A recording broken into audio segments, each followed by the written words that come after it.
Europe 1, la France bouge. La pépite. Arthur, vous avez 32 ans, vous. L'entreprise est née il y a 4 ans. C'est ça, exactement. Et vous aussi, vous avez travaillé à la Banque de France. Qui est l'incubateur de start-up. Franchement, et ça vous donne des idées. Vous connaissiez ?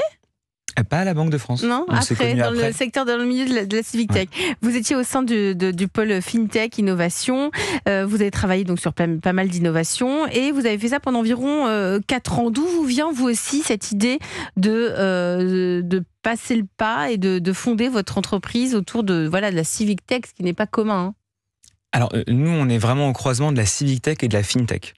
Et c'est aussi pour ça, lorsque j'en avais discuté avec mon cofondateur Sylvain Perron, qui était également à la Banque de France, il y avait cette envie de réussir à passer à l'échelle de l'impact. Et passer à l'échelle de l'impact, ça voulait dire construire une structure qui puisse scaler, comme on dit dans le jargon des start-upers, donc passer à l'échelle et permettre quelque chose qui n'était pas réalisable avant. Et en l'occurrence, on n'avait pas la possibilité avant d'investir directement, de manière fléchée, dans du service public local. Mais je trouve ça extraordinaire. Vous allez expliquer aux auditeurs d'Europe 1 ce que c'est.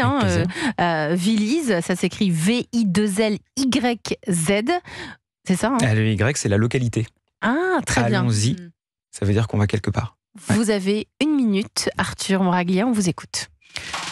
Bien, écoutez, vous nous écoutez aujourd'hui de transport en commun, vous êtes allé chercher vos enfants à l'école, vous avez probablement eu recours au système de santé. En fait, vous êtes des usagers du système de santé. Et nous, ce qu'on vous propose, c'est d'en devenir des acteurs. Pas n'importe comment, des acteurs avec une chose qu'on partage tous, c'est de l'épargne. Grâce à l'épargne, en investissant des 1 euro d'une manière transparente, fléchée, dans des projets d'intérêt général qui sont proposés par vos communes, vos départements, vos régions, par des centres hospitaliers, par des sociétés publiques, vous pouvez avoir un impact tout en faisant fructifier votre patrimoine. Mais vous n'êtes pas seul quand vous faites ça. Les entreprises sont à vos côtés parce qu'elles peuvent réaliser du mécénat, défiscaliser, engager leurs collaborateurs. Et comment est-ce qu'on arrive à avoir toutes ces forces vives ? Nous, Viliz, on les outille avec une plateforme et de l'expertise. Une commission transparente et un accompagnement sur mesure pour que chaque projet devienne une réussite. Alors que vous soyez un citoyen, une entreprise, un élu, des agents territoriaux, rejoignez la révolution. Merci pour votre pitch, ça donne envie. Merci Arthur Moraglia, cofondateur et président de Viliz. Comment vous sélectionnez les projets ? Parce qu'il y a plein de projets, on peut financer tout en fait quand on est citoyen, on peut financer un pont, une ligne de tram. Comment vous les sélectionnez ? Bien sûr, alors il y a la question des citoyens et on a parfois des citoyens qui veulent financer des projets de mobilité durable. Ça, je l'ai entendu il y a 3 jours. J'avais un citoyen au téléphone qui me disait « Moi, j'attends d'autres projets de mobilité durable. Je veux financer des tramways, des bus à haut niveau de service et un ensemble de mobilité douce. » Mais lui, ça lui rapporte quoi d'investir là-dedans ? Il place son argent avec un taux fixe qui va être, à titre d'exemple, le dernier projet était un taux à 4%. Brut. Ce qui correspond à 4% brut. Pour quel projet ? Pour un projet de tramway dans la métropole de Brest. Ça correspond peu ou prou à une rentabilité nette de livret A. C'est-à-dire que quelque part... Et ça a un sens. Et puis ça donne du sens. On sait où on place notre argent. Ouais, alors le livret A a un sens également parce que c'est notamment ce qui sert à financer... je veux dire, c'est que c'est très concret. Bien sûr, et c'est 100% fléché. Ça veut dire que vous choisissez à 100%. Vous en pensez quoi autour de la table de la France bouge, Fleur Ragnel ? Moi, c'est un coup de cœur. Je connaissais pas le projet, donc je l'ai découvert grâce à vous. Donc j'ai travaillé le projet, découvert Viliz, et franchement, je trouve ça génial, vraiment. Je connaissais toutes les plateformes de crowdfunding, de crowd equity, de crowdlending. Il y en a. Mimosa, par exemple, qui est spécialisée pour l'agriculture en France, et je trouve ça vraiment super. Le concept aujourd'hui, on a besoin de se réengager. Moi, la première dans la France, et je trouve que le concept est très très pertinent. Hyper pertinent. Cyril Lage, vous en pensez quoi ? Président de Cap Collectif, vous le connaissiez aussi ? C'est la même bande. Il le sait, moi je suis fan aussi de son projet. On a d'ailleurs essayé de monter un petit partenariat ensemble il y a quelques temps, dans le cadre d'une levée de fonds que j'étais en train de réaliser qui n'a pas abouti, donc qui a mis les choses en pause, mais je pense qu'on y reviendra parce que ce qu'il fait est vraiment top.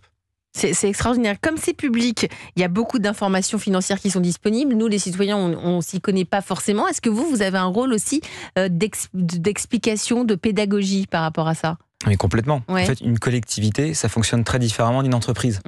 On regarde pas les mêmes ratios, on n'a pas la même manière d'évaluer une bonne santé financière quelque part.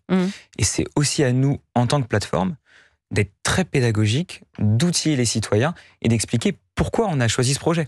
Parce que tous les projets ne seront pas retenus. Alors pourquoi, je reviens sur ma question initiale, pourquoi vous choisissez un projet et pas un autre ? C'est quoi le critère ? Alors en fait, c'est la collectivité qui va choisir un projet. Et nous, on va évaluer si financièrement, elle est en capacité de le faire ou si au contraire, elle a des finances trop dégradées. C'est très peu le cas en France en général. D'où les votre collectivités... expertise de la Banque de France. Exactement. Non mais c'est vrai. C'est vrai, il y a une expertise financière forte. Parce qu'on ne va pas enfoncer la tête sous l'eau de quelqu'un qui se noie. Vous restez parmi nous autour de la table de la France Bouge. Si vous êtes ici ce soir, Arthur, c'est aussi parce que vous avez des besoins. L'entreprise est récente. Parmi le premier besoin, la chose la plus importante à réaliser aujourd'hui, c'est quoi pour vous ? Alors, nous, on est sur un marché qui est complètement nouveau. Et donc, on fait face à des clients qui sont très intéressés et qui veulent innover et qui ont en même temps besoin d'avoir une assurance sur le fait que ça va bien se passer, que les objectifs vont être atteints, que quelque part, ils peuvent nous faire confiance. Et donc, au fur et à mesure du développement de Viliz, c'est de plus en plus le cas. On a besoin de pouvoir généraliser le plus possible ce principe dans toutes les collectivités. Ce principe de confiance, vous avez je vais vous laisser travailler là-dessus, Flore Hegnel. On va faire une petite pause encore en musique sur Europe 1. On va écouter ensuite les précieux conseils de Flore juste après Alain Bachung, Oser Joséphine. À tout de suite. Europe 1, la France bouge. 21h, 22h. Elisabeth Assayag. Mais oui, elle bouge, cette France, elle vote aussi. Mais oui, parce que à quelques jours des élections européennes, gros plan, éclairage ce soir sur ces entreprises que l'on appelle des civic tech qui utilisent la technologie au service des citoyens, pour le développement de la citoyenneté. Pour en parler, nous sommes avec Cyril Lage, le président de Cap Collectif. Cap Collectif a 10 ans. Adrien Duguet, le cofondateur de Citypo, qui lui travaille davantage avec les partis politiques, les ONG et les campagnes. Et Arthur Moraglia, le cofondateur et le président de Viliz. La coach de ce soir, c'est Flore Hegnel, la déléguée générale de Willa. Et nous sommes toujours avec vous, Clara Léger. Justement, on était en train de discuter là pendant qu'il y avait Alain Bachung. Donc on écoutait Alain Bachung, on discutait de l'intérêt de Viliz.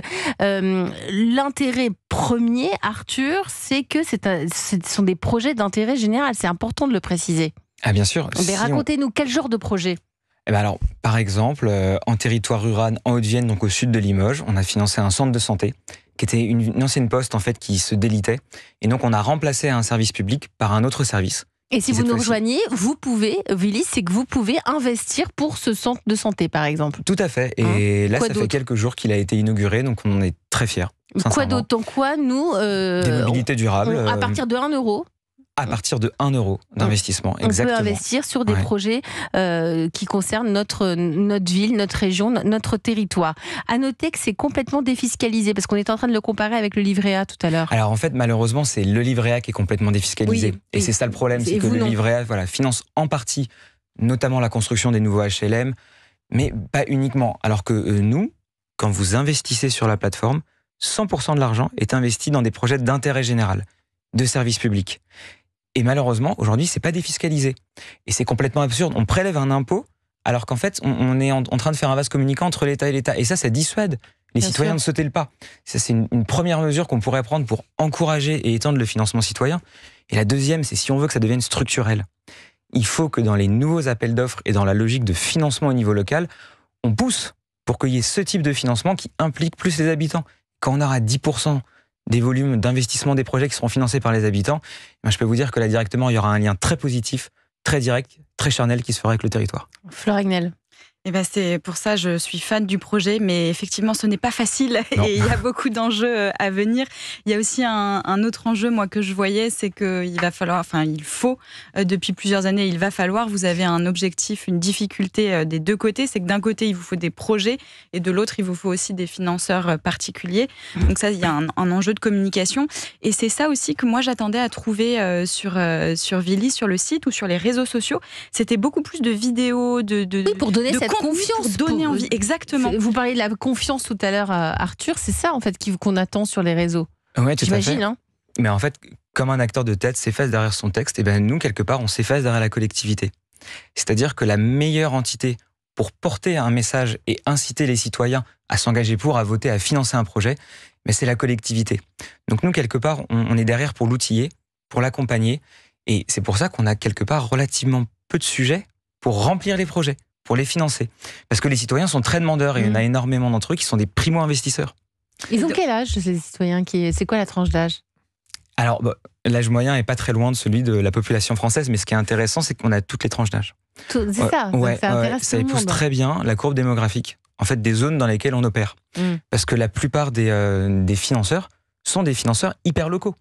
Dans le dernier projet qu'on a fait, on avait 80% des financeurs qui étaient autour de la métropole.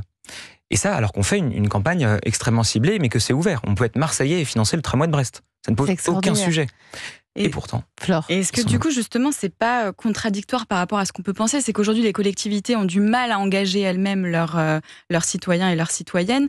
Donc vous arrivez avec des outils pour les aider, mais vous ne communiquez pas, vous, directement auprès des citoyens et des citoyennes? Alors, c'est les collectivités qui communiquent via notre plateforme et via les différents canaux, justement. Alors, comment faire pour redonner cette confiance? Je sais pas, il faut qu'il organise des ateliers. C'est exactement ce que je proposais, des webinaires, des ateliers, des événements de sensibilisation, il y a des outils, mais je pense que l'humain est aussi important pour donner confiance à vos porteurs et porteuses de projets. Ou peut-être des ambassadeurs aussi? Exactement, un réseau d'influenceurs, de micro-ambassadeurs au niveau local. Je ne sais pas si c'est déjà des choses que vous avez testées par le passé. Si, alors justement, nous on est très preneurs d'ambassadrices ou d'ambassadeurs pour nous accompagner sur le territoire, je précise. Les premiers ambassadeurs, en fait, c'est les collectivités qu'on a déjà accompagnées. Parce que premièrement, comme ce qui est notre cas, c'est que les élus annoncent qu'ils vont décider de refaire des projets d'emprunt citoyen, parce que c'est une demande de la population, et qu'eux, ils souhaitent le réengager. Bon bah là, clairement, non seulement on a l'impression qu'on a fait quelque chose d'utile, mais en plus, on a des ambassadeurs tout trouvés. Mais il va falloir qu'on continue à les développer. Et évidemment, si on peut le faire incarner au niveau local par des influenceuses, des influenceurs, ça c'est... Mais ça pourrait être même des citoyens ou des citoyennes que chaque collectivité, du coup, choisit, sélectionne. Ah mais bien sûr, mais là, typiquement, aujourd'hui même, dans la newsletter, parce qu'on travaille beaucoup pour construire le produit avec notre communauté. Elle grandit et on essaie vraiment d'orienter le produit selon les besoins des citoyens. Qu'est-ce que vous trouvez si vous vous inscrivez à la newsletter? En fait, des retours d'expériences de citoyens qui ont investi, qui expliquent pourquoi. Et à chaque fois, les motivations sont très différentes. Vous pourriez le faire venir chez Willa, Flore? Alors, il faudrait qu'il y ait une cofondatrice. Il n'y a pas de femme, donc ça serait compliqué, mais... Pas de cofondatrice? Là, aujourd'hui, il y a 3 fondateurs qui travaillent dans la société. Mais je ne suis pas inquiet parce que moi, je connais plusieurs plateformes ou entreprises start-up qui travaillent au sein de Willa. Et c'est de très bonne qualité, donc je pense que... C'était pas dans ce sens-là, c'était pour voir s'il n'y avait pas quelque chose à faire, rencontrer des experts chez Willa qui bien sûr, si vous avez des besoins, et peut-être aussi au niveau du lobbying, puisque vous devez pousser aussi à un changement de loi sur la partie fiscalité. On peut aussi ouvrir, nous, notre réseau côté Willa pour potentiellement aider à faire bouger les choses.